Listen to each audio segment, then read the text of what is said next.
You've seen the headlines. Big Western brands are quietly fading out of China. It's a long list. The easy explanation, the trade war, politics, government favoritism. But what if that's not the real story? What if the real reason is a competitive playbook so powerful, it's leaving even global giants spinning? This isn't really about politics. It's about a massive shift in what a new generation of consumers wants, and how Chinese companies are delivering it faster and smarter than anyone else. For decades, winning in China looked simple. A logo from Paris or New York meant quality and status. So when Western giants started struggling, the excuses came fast. Trade tensions, protectionism, political climate. And while those factors matter, they're incomplete because they let Western boardrooms avoid a much scarier truth. They're not just being beaten on price anymore.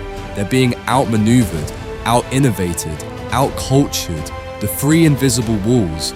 To understand what's really happening, you have to see the three invisible walls Western brands keep slamming into: cultural confidence, hyper-localization, and China speed, and the good enough revolution.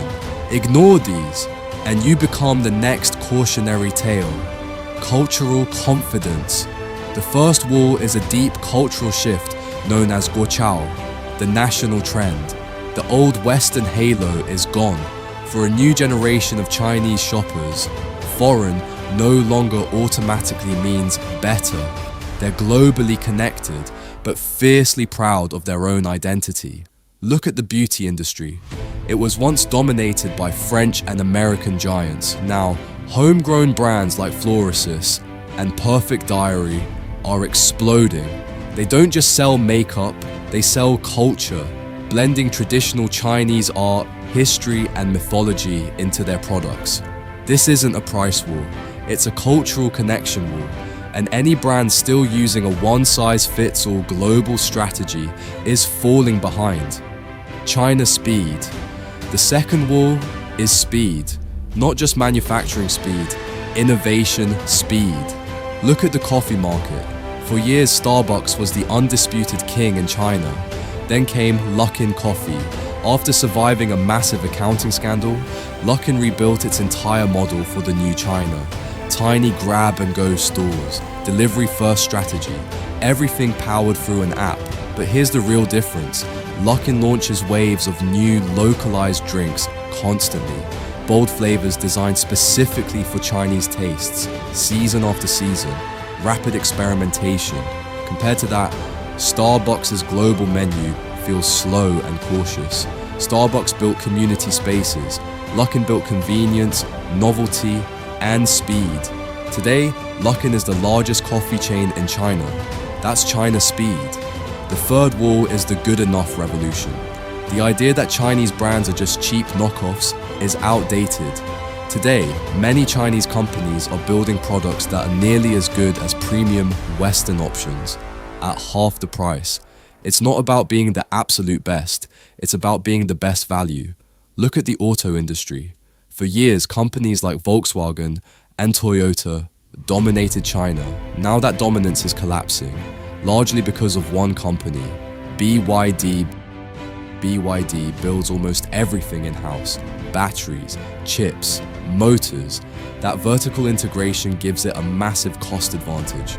The result? Stylish, high-tech electric vehicles at prices foreign brands can't match.